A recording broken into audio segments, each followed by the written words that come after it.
नमस्कार फ्रेंड्स, मैं रोहित शर्मा आपके अपने YouTube channel short and knowledge में आपका स्वागत करता हूं। तो फ्रेंड, आज जो आपकी डिक्टेशन होगी वो 80 शब्द प्रति मिनट की होगी और जो आपकी डिक्टेशन होगी वो डिक्टेशन 5 मिनट की होगी और जो प्रतिलेखन संख्या वो प्रतिलेखन संख्या 20 से आपकी डिक्टेशन होगी। तो आप सभी से रिक्वेस्ट है कि अपनी नोटबुक को ओपन कर लें और कलम पेंसिल को हाथ में लेके तैयार हो जाए। जो आपकी डिक्टेशन है वो शुरू होने जा रही है।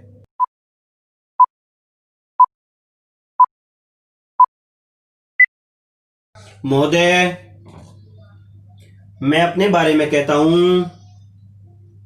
जब मैं छोटा था और कॉलेज में पढ़ रहा था तब रूस और जापान के बीच युद्ध छिड़ा। उस समय समाचार पत्रों में जापान के संबंध में बहुत सी बातें छपा करती थी। उनमें एक बात यह भी थी कि जापान में सुमरिया जाति के लोगों ने अपने सब अधिकार वहां के राजा को दे दिए थे। उसके बाद जापान बड़ी उन्नति कर सका। हम लोग ये पढ़कर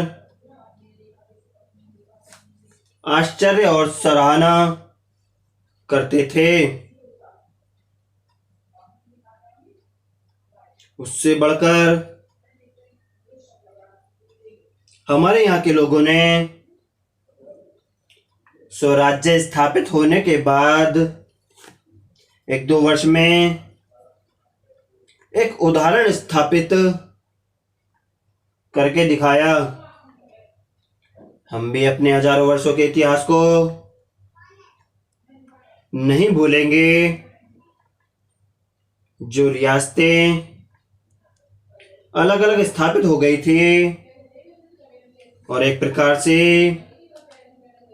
भारत कई टुकड़ों में बटा हुआ था, वे सब टुकड़े एक हो गए। जो ब्रिटिश भारत और देशी रियासतें मिलकर एक हो गईं। उसके बाद हमारे सामने यह प्रश्न आया कि भारत के लोग केवल स्वराज्य से ही सुखी नहीं हो सकते, उनको किसी न किसी प्रकार सुखी बनाना है। इस संबंध में सरकार ने अपनी ओर से प्राय सभी राज्यों में जिम्मेदारी और जागीरदारी उन्मूलन के कानून स्थापित किए और वे कानून पास हुए।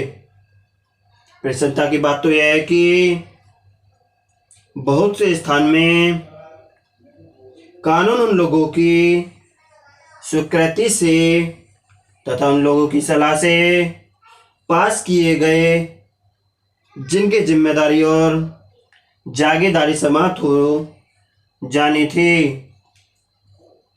यह भी देश प्रेम का उदाहरण है। उन लोगों ने अपनी संपत्ति का त्याग इसलिए किया कि उससे सारे देश को लाभ पहुंचे। वह काम भी लगभग पूरा हो गया और पूरा हो जा रहा था और पूरा होता जा रहा है। हमारे सामने मार्ग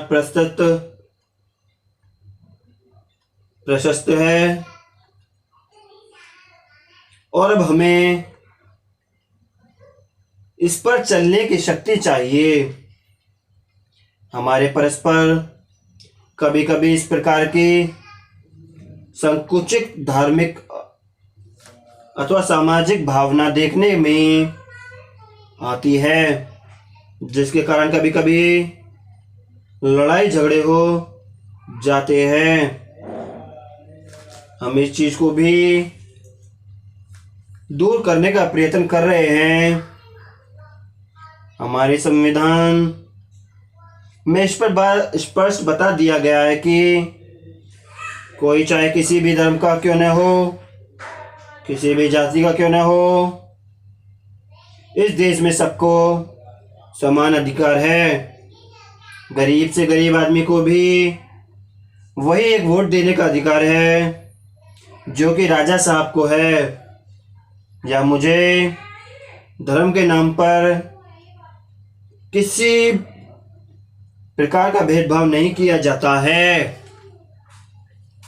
तो फ्रेंड्स ये थी आपकी 80 शब्द प्रति मिनट की डिक्टेशन। तो मुझे उम्मीद है कि आपने इस डिक्टेशन को हमारे साथ साथ कंप्लीट लिख लिया होगा। फ्रेंड्स ये आपकी डिक्टेशन कंप्लीट हमारे साथ साथ नहीं लिखी गई है तो मैं आपसे अनुरोध करूंगा कि इस डिक्टेशन को आप एक बार फिर लिखें और जब तक लिखें जब तक कि आपकी डिक्टेशन कंप्लीट नहीं हो जाती है। तो फ्रेंड्स कैसी आपको वीडियो लगी, वीडियो अच्छी लगी तो इसे लाइक करें, कमेंट करें, ज़्यादा ज़्यादा इसको शेयर करें। अगर हमारे चैनल पर नए तो हमारे चैनल को सब्सक्राइब करें, बेल आइकन को प्रेस कर दें जिससे कि आपको सभी लेटेस्ट वीडियो